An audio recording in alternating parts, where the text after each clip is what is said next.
CWRCಯ ನಿರ್ದೇಶನದ ವಿರುದ್ಧ ರಾಜ್ಯದಾದ್ಯಂತ ಪ್ರತಿಭಟನೆಗಳಾಗ್ತಾ ಇದೆ. ಇದರ ಮಧ್ಯೆ ರಾಜಕೀಯ ಪ್ರತಿಕ್ರಿಯೆಗಳು ಕೂಡ ಶುರುವಾಗಿದೆ.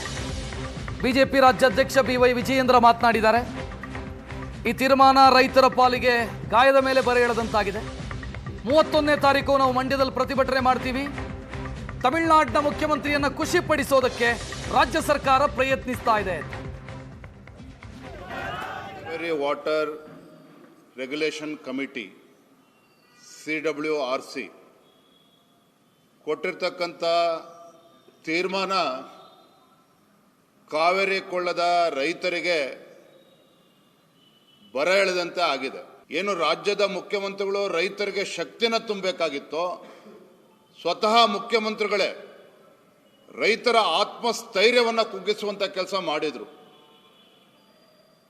ಅಷ್ಟೇ ಅಲ್ಲ, ಕದ್ದು ಮುಚ್ಚಿ ರಾತ್ರೋರಾತ್ರಿ ತಮಿಳುನಾಡಿನ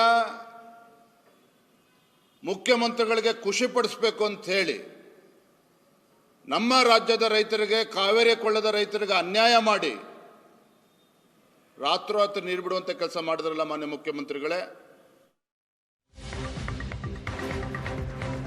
ಸಚಿವ MB ಪಾಟೀಲ್ ಮಾತನಾಡಿದ್ದಾರೆ. ಇದರ ಬಗ್ಗೆ ಸರ್ವಪಕ್ಷ ನಿಯೋಗ ಕೊಂಡೊಯ್ಯೋ ಬಗ್ಗೆ CM ಜೊತೆ ಚರ್ಚೆ ಮಾಡ್ತೀವಿ. ನಮ್ಮ ಲಭ್ಯತೆ ನೋಡಿಕೊಂಡು ತಮಿಳುನಾಡಿಗೆ ನೀರು ಬಿಡುಗಡೆ ಮಾಡಲಾಗುತ್ತೆ ಅಂತ MB ಪಾಟೀಲ್ ಮಾತನಾಡಿರೋದು. ಅವರು ಜಲಸಂಪನ್ಮೂಲ ಇಲಾಖೆಯನ್ನು ನಿಭಾಯಿಸಿದವರು. ಅವ್ರು ಮಾತನಾಡಿದ್ದಾರೆ. ಯಾವ ರೀತಿ CWRC ಯೋಚನೆ ಮಾಡುತ್ತೆ, ಏನನ್ನು ಕನ್ಸಿಡರ್ ಮಾಡುತ್ತೆ ಅಂತಲೂ ಮಾತನಾಡಿದ್ದಾರೆ. ನಿರಂತರವಾಗಿ ಅದು ನಡ್ಕೊಂಡೇ ಬಂದಿದೆ. ಇವತ್ತು ನಾವು ಎಲ್ಲಿ ಅಪ್ಪರ್ ರೈಪೇರಿಯನ್ ಸ್ಟೇಟ್ಸ್ ಇರ್ತೀವಿ, ಲೋ ರೈಪೇರಿಯನ್ ಪರವಾಗಿ ಇವತ್ತು ನಿರ್ಣಯಗಳನ್ನ ಇವತ್ತೊಂದು ದಿವಸ ಯಾವಾಗಲೂ ಕೂಡ ಈ ಕಮಿಷನ್ಸು ಆಮೇಲೆ ಟ್ರಿಬ್ಯುನಲ್ಸು ತಗೋದು ಬಂದಿದೆ. ಇದು ವೈಜ್ಞಾನಿಕವಾಗಿ ಆಗಬೇಕು. ಈಗ ಒಂದು ವೇಳೆ ಇಲ್ಲಿ ನಮಗೆ ಸಫಿಷಿಯೆಂಟಾಗಿ ನೀರಿದ್ರೆ, ನಮಗೆ ಸಾಕಾದಷ್ಟು ನೀರಿದ್ರೆ ನಾವು ಕೆಳಗಡೆ ಬಿಡ್ಬೋದು.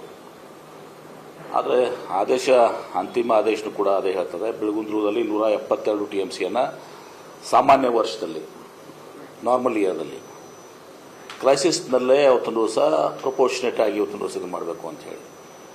ಹೀಗಾಗಿ ಇಲ್ಲಿ ನಮ್ಮ ರಿಕ್ವೈರ್ಮೆಂಟ್ ಏನಿದೆ, ನಮ್ಮಲ್ಲಿ ಎಷ್ಟು ನೀರಿದೆ, ನೀರಿದ್ದ ತಾನೇ ನಾವು ಬಿಡೋದು. ನೀರಿಲ್ಲದಾದಾಗ ನಾವು ಬಿಡಲಿಕ್ಕಾಗಲ್ಲ. ಅವಾಗ ಸಂಕಷ್ಟ ಸೂತ್ರ ಬರ್ತದೆ. ಅದೆಲ್ಲವನ್ನ ಕೂಡ ವಿಚಾರ ಮಾಡಿ ಇವತ್ತು ಮುಖ್ಯಮಂತ್ರಿಗಳು ದೆಹಲಿಯಲ್ಲಿದ್ದಾರೆ, ಎಂಟೈರ್ ಟೀಮಲ್ಲಿದೆ, ನಮ್ಮ ನೀರಾವರಿ ಸಚಿವರು ರಾಮಲಿಂಗರೆಡ್ಡಿ ಅವರಿದ್ದಾರೆ. ಎಲ್ಲರೂ ಕೂಡಿ ಇವತ್ತೊಂದು ದಿವಸ ನಮ್ಮ ಇರುವಂಥ ಲಭ್ಯತೆ, ನಮ್ಮ ಒಂದು ರಿಕ್ವೈರ್ಮೆಂಟ್ ನೋಡಿಕೊಂಡು ಇವತ್ತು ನಾವು